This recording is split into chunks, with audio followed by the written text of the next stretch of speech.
Welcome बच्चे लोगों। Light chapter हमने खत्म किया है और लाइट चैप्टर में जितने भी चीजें आपने नोट की हैं, अब उसके बाद आप क्या कीजिए, 2 पेजेस खाली छोड़िए। अब वो 2 पेजेस खाली क्यों छोड़ने हैं वो भी मैं आपको बताऊंगा। वो इसलिए कि जब भी कोई टीचर कोई चैप्टर पढ़ाता है तो ये ना टीचर के लिए पॉसिबल होता है कि वो 100% पढ़ाए और ना बच्चे के लिए पॉसिबल होता है कि वो 100% समझ पाए। अब जैसे जैसे बच्चा टीचर के साथ वाकिफ होना शुरू हो जाता है और टीचर बच्चे के साथ भी वाकिफ होना शुरू हो जाता है, एक लिंक बनता है। उस लिंक से धीरे धीरे टीचर की बातें बच्चे में आना शुरू हो जाती हैं और अगर टीचर एक अच्छा लर्नर हो तो वो बच्चों से तजुर्बा सीखता है। ये तजुर्बा सीखता है कि कौन सी बात मैंने ऐसे बताई और बच्चा नहीं समझा और कौन सी बात कैसे बतानी चाहिए थी मुझे। तो वो तजुर्बा मुझे आपसे मिलता है डेली लाइव सेशन में और मुझे बड़ा अच्छा लगता है,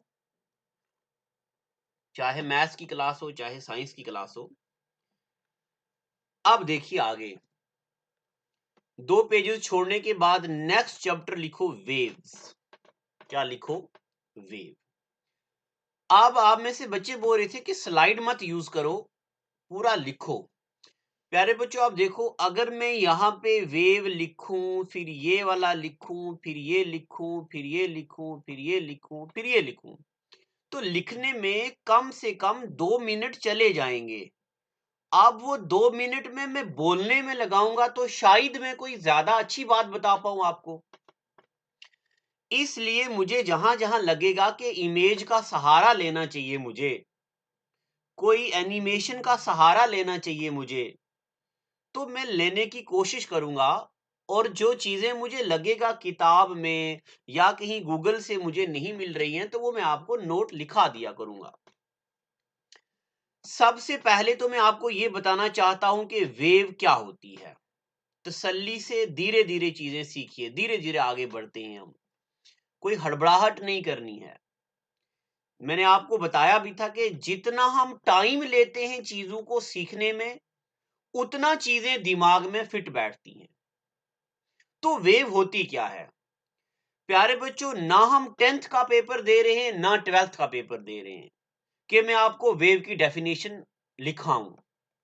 हम दे रहे हैं कॉम्पिटिटिव एग्जाम, जिसमें साइंस वाला बच्चा भी बैठता है, कॉमर्स वाला भी बैठता है, आर्ट्स वाला भी बैठता है। तो इन एग्जाम की डिमांड डेफिनेशन नहीं होती है, बट मैं आपको डेफिनेशन बताता हूं पहले एक लेमैन आइडिया से। ये पानी का टब ले लिया मैंने, ये वाला कोई पानी का टब है और इसके बीच पानी है ढेर सारा, रुका हुआ पानी। ठीक है, आपने पानी में पत्थर फेंका और पानी हिलने लगा। तो जब पानी हिलने लगा तो यानी कि पानी है मीडियम। तो मीडियम के पार्टिकल्स क्या हो गए? डिस्टर्ब हो गए। मीडियम के पार्टिकल क्या हो गए? डिस्टर्ब हो गए। ठीक है, अब यहां पे देखो, ये हवा है, ये पूरी हवा है, ये जो एरिया है ये हवा है। आपने हवा के बीच बहुत जोर से घंटी बजा दी। स्कूल में होती थी ना तफरी वाली घंटी, टन टन टन टन, वो वाली। आपने वो घंटी बजा दी तो हवा के पार्टिकल भी डिस्टर्ब हो गए। हवा के पार्टिकल भी क्या हो गए? डिस्टर्ब। तो इसी डिस्टरबेंस को इसी डिस्टरबेंस को फिजिक्स में वेव बोलते हैं। इसी डिस्टरबेंस को फिजिक्स में वेव बोलते हैं। पता चल गया? ये एक लेमैन आइडिया था जो आपको आना चाहिए। अब डेफिनेशन पे भी मैं आता हूं, सुनाता हूं मैं एक बार आपको डेफिनेशन क्या होती है। मैं एक इंग्लिश वर्ड यूज करके पढ़ाता हूं। Wave is a form of disturbance which travels through material medium or vacuum due to the repeated periodic motion of particles। अब आप बोल रहे हो मास्टर जी का पढ़ रहे, का पीरियाडिक मोशन, का वैक्यूम, का मटेरियल मीडियम, तो कुछ पल्ले नहीं पड़ रहा हमें।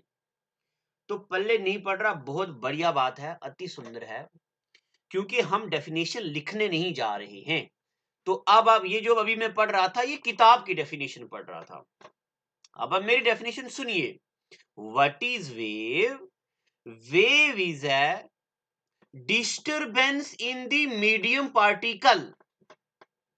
Wave is a disturbance in medium particles. अगर मीडियम होगा एयर, तो एयर के पार्टिकल में डिस्टरबेंस को बोलते हैं वेव। अगर मीडियम होगा पानी, तो पानी के पार्टिकल में डिस्टरबेंस को बोलते हैं वेव। अगर मीडियम होगा आयरन, तो आयरन में मीडियम के पार्टिकल को बोलते हैं वेव। अब जितनी भी टेक्निकल बातें अगर मैंने कोई यूज की हैं, तो उनको हम चैप्टर के क्लाइमैक्स में समझते हैं। देखिए, आप ऐसा लिखिएगा वेव, और यहां पे लिखो क्या होता है वेव। तो यहां पे लिखो wave is disturbance in medium particles. Wave is disturbance in medium particle. अब वेव होती हैं दो किस्म की, एक होती है मैकेनिकल वेव, एक होती है इलेक्ट्रोमैग्नेटिक वेव्स। और प्यारे बच्चों, एक वेव और भी होती है जिसको बोलते हैं मैटर वेव्स। क्या बोलते हैं? Matter waves. अगर आप में से कोई बच्चा ज्योग्राफी में एमएससी करा है, तो वो उसके जहन में आता होगा, सर वो सीस्मिक वेव्स कहां चली गई, क्या वो वेव्स नहीं है? तो प्यारे बच्चों, वो वाली वेव्स भी वेव्स हैं, बट अभी हम फिजिक्स पॉइंट ऑफ व्यू से पढ़ रहे हैं। सीस्मिक वेव होती है, उसके बाद सीस्मिक वेव में एस वेव होती है, सीस्मिक वेव में पी वेव होती है, और प्यारे बच्चों इसके बाद कॉस्मिक वेव्स होती हैं। तो ढेर सारी वेव्स होती हैं, बट मुझे आपका एग्जाम क्वालिफाई करवाना है, पीएचडी नहीं करवानी आपको, और ना ही मैं वो करवा सकता हूं। अब हम एक एक करके चीजों को समझते हैं। देखो, सबसे पहले लिखा है मैकेनिकल वेव्स। क्या लिखा है? Mechanical waves. तो प्यारे बच्चों, वेव्स तभी प्रोड्यूस होती हैं जब किसी भी मीडियम में डिस्टरबेंस होता है, ठीक है ना। अब क्या मीडियम के बिना वेव होती हैं? तो वो भी होती हैं, अभी बताते हैं हम। जब कोई भी वेव ऐसी हो जिस वेव को चलने के लिए मीडियम की जरूरत हो, ऐसी वेव को बोलते हैं मैकेनिकल वेव। क्या? मेरी बात सुनिए। Mechanical wave, those wave which require material medium. Those wave which require material medium are known as mechanical waves. वो वाली वेव जिनको मटेरियल मीडियम चाहिए है, उनको बोलते हैं मैकेनिकल वेव्स। अब मैं इनका पहले आपको एग्जाम्पल देता हूं समझाने के लिए। देखो, आप यहां पे खड़े हो और मैं यहां पे खड़ा हूं। मैंने कोई बात बोली और आपने वो बात सुनी। मैंने बात बोली और आपने बात सुनी, पता क्यों आपने सुनी? क्योंकि मेरे और आपके बीच एयर है। क्या है? एयर। तो एयर मीडियम है। ऐसी वेव जिसको चलने के लिए मीडियम की जरूरत है, ऐसी वेव को बोलते हैं मैकेनिकल वेव। अब आप डेफिनेशन लिख सकते हो। What are mechanical waves? Those wave which require material medium, ठीक है, are known as mechanical wave. अब मैकेनिकल वेव्स दो किस्म की होती हैं, एक होती है लॉन्गिट्यूडनल वेव, दूसरी होती है ट्रांसवर्स वेव। बस इतना लिखो। एक लिखो लॉन्गिट्यूडनल वेव और दूसरा लिखो ट्रांसवर्स वेव। अब यहां पे लॉन्गिट्यूडनल वेव क्या होती हैं, आप कुछ मत लिखो। ट्रांसवर्स वेव्स क्या होती हैं, आप कुछ मत लिखो। ये मैंने एक इमेज का सहारा लिया है। और इलेक्ट्रोमैग्नेटिक वेव्स क्या होती हैं, आप ये कुछ मत लिखो। मैटर वेव्स क्या होती हैं ये आप कुछ मत लिखो, बट मैटर वेव इतना याद रख लो, ये आपके पेपर में तो आएगा नहीं, बट मैटर वेव इतना याद रखो, वो वाली वेव्स जो मैटर पार्टिकल यानी कि इलेक्ट्रॉन प्रोटॉन न्यूट्रॉन के साथ लिंक होती हैं, ठीक है ना, इलेक्ट्रॉन और प्रोटॉन खास करके, ऐसी वेव को बोलते हैं मैटर वेव्स। क्या बोलते हैं? Matter wave. किस किस के साथ? इलेक्ट्रॉन के साथ और प्रोटॉन के साथ। वो वाली वेव जो इलेक्ट्रॉन और प्रोटॉन के साथ लिंक होती हैं, ऐसी वेव को बोलते हैं हम मैटर वेव। ठीक है, यहां तक कोई दिक्कत? यहां तक चलिए मैं एक बार हल्का सा रिकॉल करवा देता हूं कि आपको क्या लिखना है नोटबुक के ऊपर। सबसे पहले लिखना है इसी तरह वेव, और यहां पे लिखना है any disturbance produced in medium is known as wave. ठीक है, ये सिंपल डेफिनेशन है। आप इसी तरह लिखो, वेव दो किस्म की होती है, एक होती है मैकेनिकल वेव, दूसरी होती है इलेक्ट्रोमैग्नेटिक वेव। अगर आप ये भी लिखना चाहते हो यहाँ पे मैटर वेव, तो लिख दो यहाँ पे मैटर वेव्स। ठीक है, मैकेनिकल वेव के नीचे लिखो those wave which require material medium for their propagation. Electromagnetic wave के बारे में अभी कुछ मत लिखो नीचे, क्योंकि अभी मैं पढ़ा नहीं रहा हूं ये। मैटर वेव के बारे में अगर लिखना चाहते हैं तो लिख दो they are associated with electrons and protons. Neutron नहीं, न्यूट्रॉन का याद रखना, न्यूट्रॉन नहीं। न्यूट्रॉन वाली वेव्स को बोलते हैं कॉस्मिक वेव्स, वो भी हम बताएंगे कभी, यहाँ न्यूट्रॉन नहीं होना चाहिए। और मैकेनिकल वेव के नीचे लिखो, एक होती है लॉन्गिट्यूडनल वेव, दूसरी होती है ट्रांसवर्स वेव। अब लॉन्गिट्यूडनल वेव्स की डेफिनेशन भी पेपर में आती है और ट्रांसवर्स वेव की डेफिनेशन भी पेपर में आती है। स्टोर कीपर 2018 जेकेएसएसबी में पूछा हुआ था लॉन्गिट्यूडनल वेव की डेफिनेशन।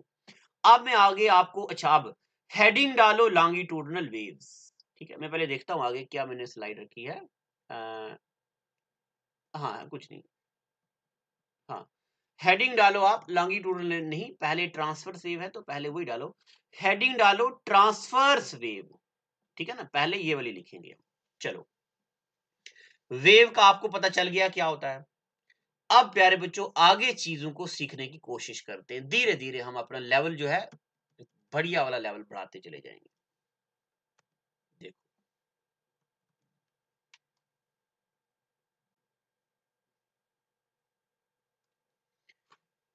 आगे हमारे पास आती है सबसे अच्छा, मैं आप बताता हूं इनकी शक्ल कैसी होती है। जहां पे आपने ये लिखा ना, एक साइड लिखा लॉन्गिट्यूडनल वेव, एक साइड लिखा आपने ट्रांसवर्स वेव। तो अगर आप चाहते हो कि इनको याद ज्यादा टाइम के लिए रखें, तो आप ट्रांसवर्स वेव के नीचे ये मत लिखो, आप ट्रांसफर वेव के नीचे ऐसे करके एक वेव बना दो।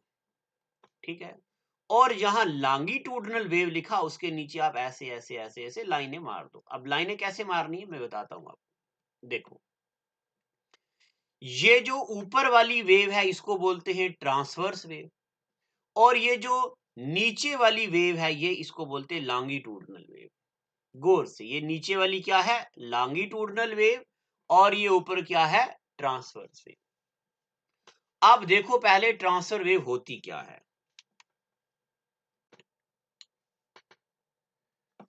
अब मैं आपको बताता हूं ट्रांसवर्स वेव के बारे में और लॉन्गिट्यूडनल वेव के बारे में। सबसे पहले तो आप इनकी ये ऐसी फिगर बना लो।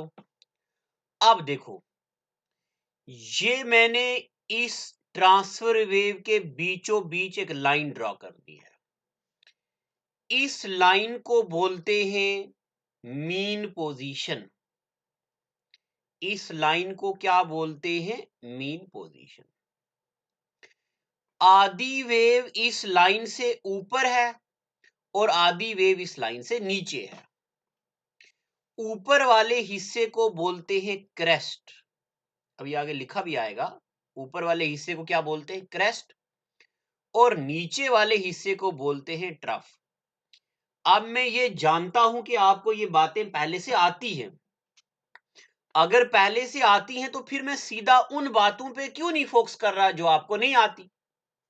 तो ये भी एक लर्निंग तरीका होता है जिसमें क्या किया जाता है, पहले वो चीजों को रिकॉल किया जाता है जो पड़ी होती हैं। ये क्रेस्ट है और ये नीचे वाला क्या है? ट्रफ। अब सुनिए, मैं डेफिनेशन समझाने की कोशिश कर रहा हूं। पहले मैंने यहां पे डेफिनेशन लिखी नहीं, मैं समझाऊंगा डेफिनेशन, फिर लिखूंगा भी। प्यारे बच्चों, यहां पे मान लो ये एक रस्सी है, ये जो नीले वाली है ये वाली, मान लो एक रस्सी है। इस रस्सी का ये वाला हिस्सा हमने दीवार के साथ बांध दिया, ये दीवार है, और इस रस्सी को यहां से हम पकड़ रहे हैं और इस रस्सी को हम हिला रहे हैं, up down up down up down up down.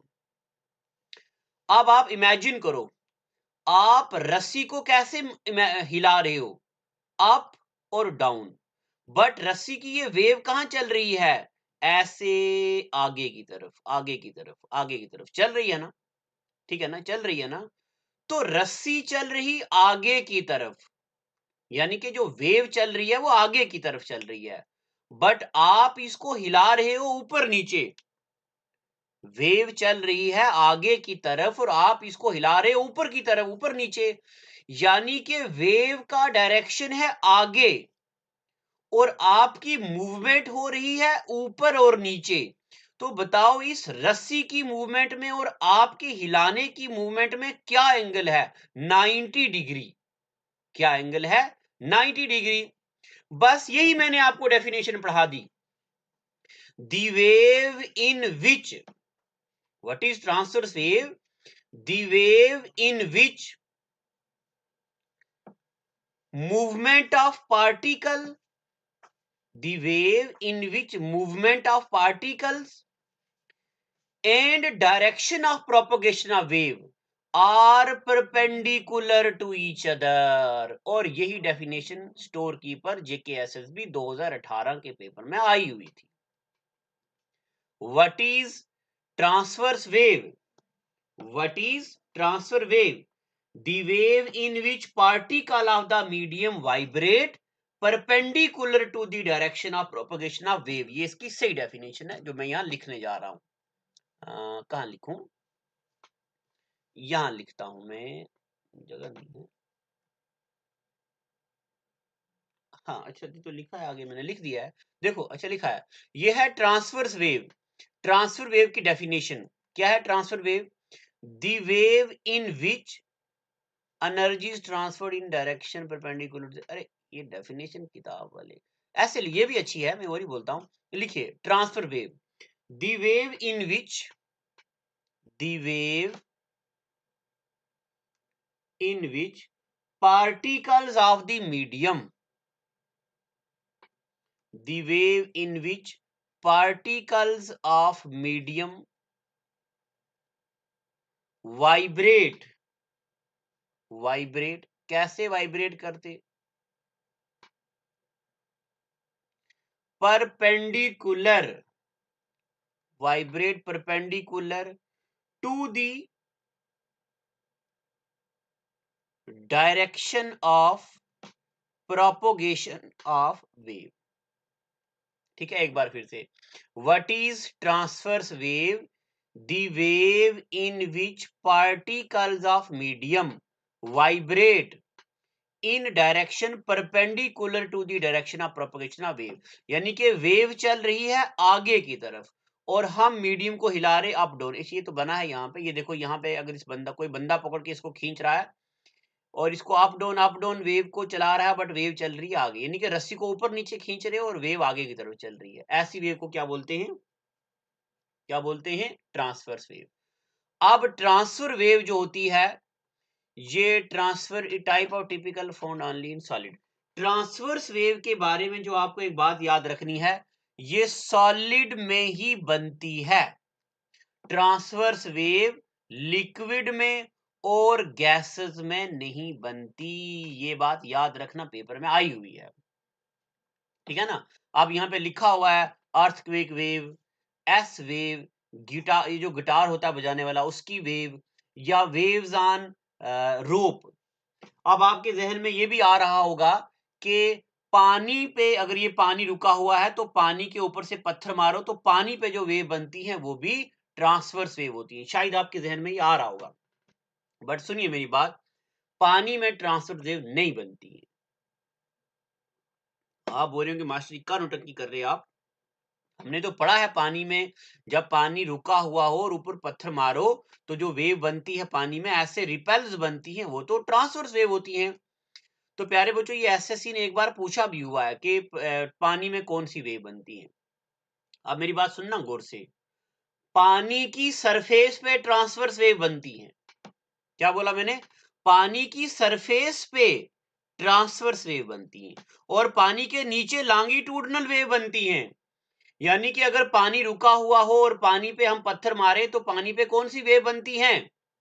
Transverse wave भी बनती है और लॉन्गिट्यूडनल वेव भी बनती है। ठीक है, चलो, अभी मैंने आपको सिर्फ ट्रांसवर्स वेव के बारे में पढ़ाया। तो अभी आप ट्रांसवर्स वेव लिखा आपने, तो ट्रांसवर्स वेव के बारे में ही आगे लिखते जाओ, फिर हम पढ़ेंगे लॉन्गिट्यूडनल वेव के बारे में। ट्रांसवर्स वेव्स, ठीक है। ट्रांसवर्स वेव की आपने डेफिनेशन अभी पढ़ दी। अब ट्रांसवर्स वेव के बारे में हम कुछ बातें पढ़ते हैं। एक तो अभी मैंने बताया कि ट्रांसवर्स वेव जो है वो सारी की सारी किसमें बनती हैं? सॉलिड में बनती है। किसमें बनती हैं? सॉलिड में बनती है। अब ट्रांसफर वेव के बारे में कुछ पॉइंट्स पढ़ेंगे हम। ये पॉइंट सिर्फ ट्रांसफर्स वेव के बारे में नहीं है, ये तो लॉन्गिट्यूडनल के बारे में भी है, बट ट्रांसफर्स में पढ़ाने में जरा इजी होता है, इसलिए मैं यहां पढ़ा रहा हूं। ये मैंने बना दी कोई ट्रांसफर्स वेव, ठीक।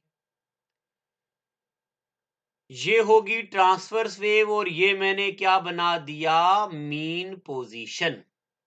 अभी मैंने आपको बताया इस वाले हिस्से को बोलते हैं क्रेस्ट, और इस नीचे वाले हिस्से को बोलते हैं ट्रफ, ठीक है। तो बनाओ ऐसे आप भी। CREST, what is crust? The area above mean position. The area above mean position is called crest, CREST. And what is trough? The area below mean position. The area below mean position is called trough. एक हमने अभी आपको पढ़ाया crust और दूसरा पढ़ाया trough. हो गया एक पॉइंट क्लियर। अब दूसरा पॉइंट, ठीक है ना, दूसरा पॉइंट वेवलेंथ। क्या? Wave length. लाइट के लिए मैंने आपको बोला था ना 2 पेज छोड़ने हैं। अब धीरे धीरे पता चलेगा वो क्यों छोड़ रहे हैं हम। तो पहले मैं आपको बता रहा हूं वेवलेंथ क्या होती है। सुनो, ये कोई दीवार है और ये कोई रस्सी है, हमने बांधी और ये बना दी हमने एक वेव, ठीक है। गौर से सुनना, ये जो मैं बातें भी पढ़ा रहा हूं इससे बहुत बार एमसीक्यू आते हैं, और ऐसे ऐसे एमसीक्यू आते हैं जो पता ही नहीं चलता कि एरर हो जाता है। ये बना दी मीन पोजीशन, ठीक है ना। ऊपर हो गया क्रस्ट, नीचे हो गया ट्रफ, और ये बना दी मीन पोजीशन। अब देखो, अगर मैं यहां से शुरू करूं, ये होगी आधी साइकिल और ये होगी आधी साइकिल, और अगर मैं इस आधी साइकिल को यहां से काट के इसके साथ जोड़ दूं तो एक साइकिल बन जाएगी ना, बनेगी ना एक साइकिल। तो व्हाट इज वेवलेंथ? अब वेवलेंथ की देर से डेफिनेशन है, मैं यहां पे लिखने की कोशिश कर रहा हूं। What is wavelength? तो wavelength is length of one complete cycle, होगी definition. What is wavelength? It is length of one complete cycle. चलें आगे। अब सुनिए वेवलेंथ की दूसरी डेफिनेशन। ये अलग अलग डेफिनेशन पेपर में आती हैं। सिर्फ यहां से लेके यहां तक ही वेवलेंथ नहीं है, ठीक है ना। ये वेवलेंथ यहां से भी है। मैं यहां से शुरू करता हूं, ये होगी एक साइकिल, आई एम सॉरी आधी साइकिल, ये भी होगी आधी साइकिल। यहां से लेके यहां तक ये भी एक वेवलेंथ है, ठीक है ना।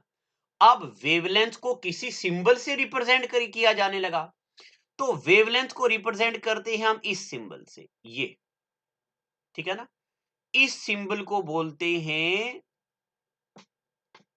लेम्बडा। क्या बोलते? लेम्बडा बोलते। अब ये लेम्बडा क्या होता है? जिस तरह हम पढ़ते हैं ना A B C D, उसी तरह ग्रीक में अल्फा, बीटा, थीटा, ओए, न्यू, लेम्डा, गामा ऐसे लेटर्स होते हैं, उससे रिप्रेजेंट कर दिया लेम्डा। अब मैं आपको अलग अलग तरीके से वेवलेंथ की डेफिनेशन पढ़ाने जा रहा हूं। एक डेफिनेशन तो ये होगी, ये भी पेपर में आती है। अब दूसरी डेफिनेशन गौर से सुनना, अभी मैं आपको एक एमसीक्यू भी करवाऊंगा फिर पेपर का, तो आपका डाउट क्लियर हो जाएगा।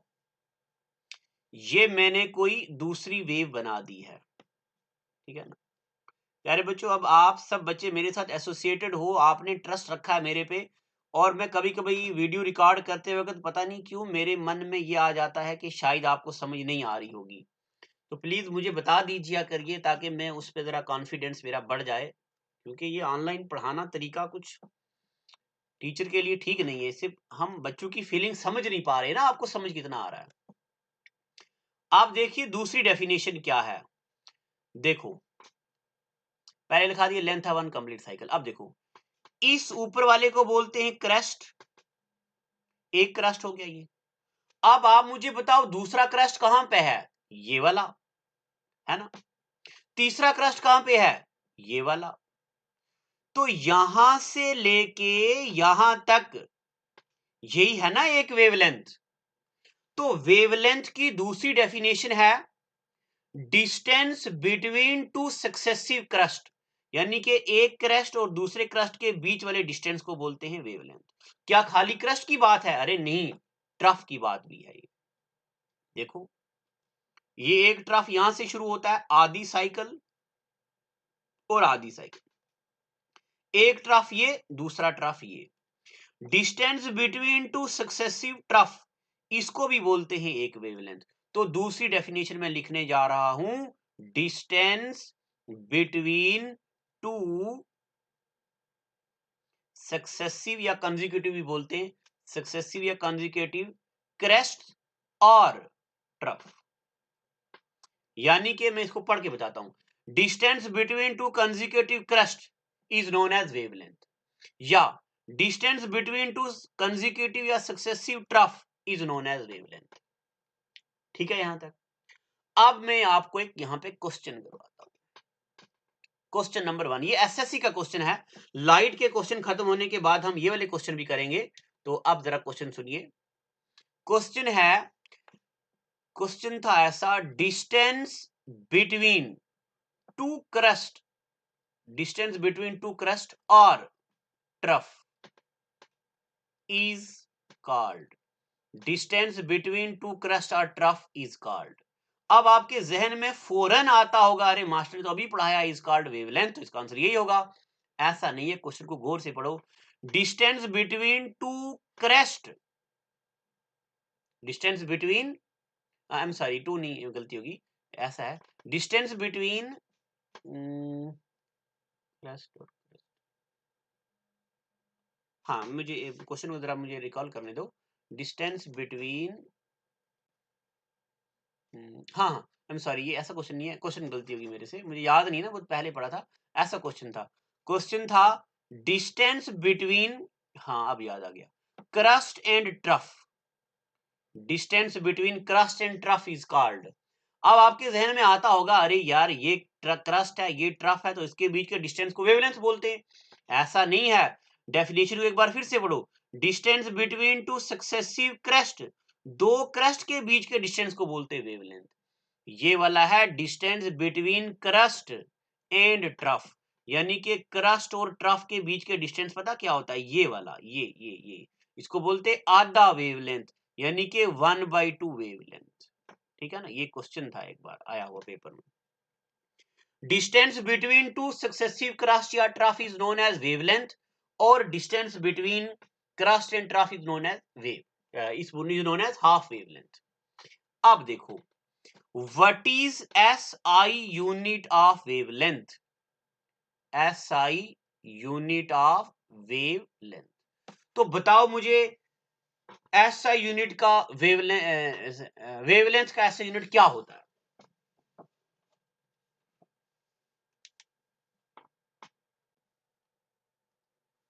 तो क्या होता है SI यूनिट ऑफ वेवलेंथ, आप बताओ प्यारे बच्चों। देखो SI यूनिट ऑफ वेवलेंथ, तो ये लेंथ है ना, तो लेंथ का यूनिट क्या होता है? Metre.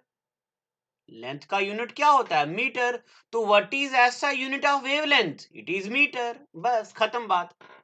SI unit of wavelength is metre. अब आप चले जाओ उस पेज पे जो आपने छोड़ा था लाइट के आगे। मैंने बोला था ना आपको खाली पेज छोड़ने हैं। तो उस पेज पे लिखो नोट। क्या note? S I unit of, S I unit of wavelength of light. अगर लाइट की वेवलेंथ होगी तो उसका ऐसा यूनिट क्या होगा? उसका यूनिट, ऐसा यूनिट मीटर नहीं होगा, उसका यूनिट होगा एंगस्ट्रॉम। क्या होगा? एंगस्ट्रॉम। क्या होगा? एंगस्ट्रॉम। अब अगर आपके जहन में आ रहा कि मास्टर जी एंगस्ट्रॉम का होता, तो सुनिए मेरी बात।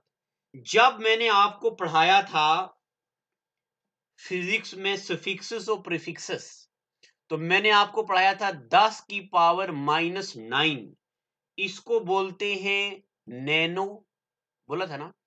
और 10 की पावर -9 के पीछे नीचे देखो 10 की पावर -12 लिखा है, तो 10 की पावर -12 को बोलते हैं पीको।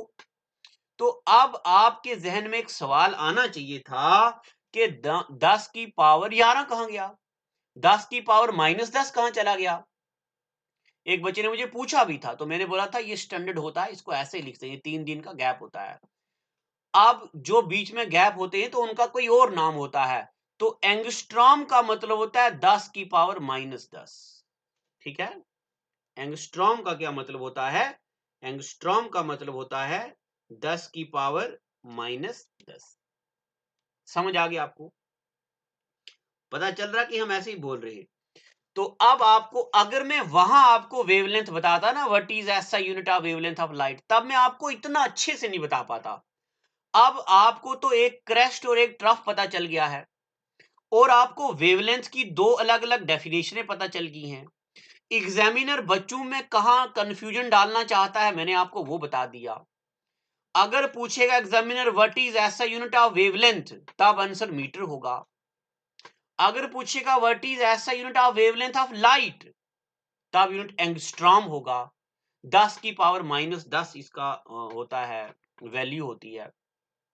तो वेवलेंथ, मुझे लगता है कि मैंने आपको वेवलेंथ भी पढ़ा दी। अब चलते हैं और आगे फर्दर बातों को पढ़ते हैं। देखो मेरी बातें जरा गौर से सुनते जाना। वेवलेंथ पढ़ दिया ना आपने, अब चलो मैं ऐसे ही अलग सीक्वेंस से पढ़ाता हूं। देखो, बड़ा मुझे कभी कभार मजा भी आने लगता है, मैं सोचता हूं काश आप बच्चे मेरे सामने होते। ये मैंने एक वेव बना दी है, बड़ी अच्छी बात बताने वाला हूं, लिखना कुछ नहीं अभी। ये एक वेव बना दी, और यहां पे मैंने एक ये वेव बना दी। ठीक है? ये वेव बना दी, और यहां पे मैंने एक और वेव बना दी, ऐसे वाली, और ये वाला उसका मीन पोजीशन है। और यहां पे मैंने एक ये वाली वेव बना दी, ये, और बिल्कुल ऐसे ही, ऐसे वेव बना दी। ठीक है ना? अब आपको समझ आ रहा होगा क्या? ये वाली वेव जरा हाइट में है, ये वाली वेव जरा कम हाइट में है, ये वाली वेव जरा और कम हाइट में है, ये वाली वेव जरा कम ही हाइट में है। तो प्यारे बच्चों, ये अगर मीडियम का पार्टिकल है, तो जो पार्टिकल है वो ऊपर और नीचे वाइब्रेट करते हैं ना। एक पार्टिकल ये अप डाउन आया, एक पार्टिकल ये अप डाउन आया, और एक पार्टिकल ये वाला अप डाउन आया। इसी तरीके से यहां पे भी पार्टिकल अप डाउन हो रहे होंगे। तो कोई पार्टिकल होगा जो यहां पे आएगा, यहां पे भी कोई पार्टिकल होगा जो सबसे ज्यादा ऊपर उछल कूद करता होगा, यहां पे भी कोई पार्टिकल होगा जो सबसे ज्यादा उछल कूद, यहां पे कोई पार्टिकल होगा जो सबसे ज्यादा उछल कूद कर रहा, यहां पे भी कोई पार्टिकल होगा जो सबसे ज्यादा उछल कूद कर रहा। अब particle up down up down up down करता होगा ना, तो इस डिस्टेंस को बोलते हैं फिजिक्स में एम्पलीटूड। क्या बोलते? एम्पलीटूड। तो पहले मैंने आपको बताया क्रेस्ट और ट्रफ क्या होती है, फिर बताया मैंने आपको वेवलेंथ क्या होती है, और अब मैंने आपको बताया एम्पलीटूड क्या होता है। ठीक है ना, नोट नहीं लिखना था, ये नोट अभी लिखाऊंगा थोड़ी देर बाद। इसको क्या बोलते हैं? एम्पलीटूड। अब एम्पलीटूड की डेफिनेशन पे आते हैं। क्या होता है amplitude? It is maximum displacement, maximum displacement of medium particle. It is maximum displacement of medium particle. कहां से? From mean position, from mean position. तो ये क्या है? एम्पलीटूड। ठीक है, पता चल गया आपको एम्पलीटूड क्या होता है। Amplitude is maximum displacement of medium particle from mean position. अब चाहे वो मीन पोजीशन ऊपर वाली साइड हो या वो मीन पोजीशन नीचे वाली साइड हो, उसको बोलते हैं एम्पलीटूड। ये लिखा दी डेफिनेशन। अब डेफिनेशन के नीचे लिखो नोट जो पेपर में आता है। आप प्यारे बच्चों देखो, इस ये wave number 1, wave number 2, wave number 3 और वेव नंबर 4। आप मुझे ये बताओ सबसे ज्यादा एम्पलीटूड किसका है? देखो पहले वाली का एम्पलीटूड बड़ा है, इसका एम्पलीटूड देखो ना छोटा है, इसका एम्पलीटूड देखो ना और छोटा है, इसका एम्पलीटूड देखो ना बिल्कुल ही छोटा है ना। तो सबसे ज्यादा एम्पलीटूड इसका, उससे कम इसका, उससे कम इसका, उससे कम इसका। अब सुनिए नोट, जितना एम्पलीटूड ज्यादा होगा उतनी साउंड हाई होगी, उतनी साउंड ऊंची होगी, उतनी साउंड लाउडर होगी। ठीक है, तो नोट में लिखो आप क्या? Loudness of sound, loudness of sound depends upon amplitude. बस यही नोट मुझे लिखाना था और एग्जामिनर पूछता ही यही है, loudness of sound depends upon amplitude. ये लिख दो नोट नंबर 1। अब नोट नंबर 2 भी लिखते हैं, कुछ फर्दर और ज्ञान की बातें भी करते हैं। क्या? इंक ले लेता हूं दूसरी। हाँ देखो,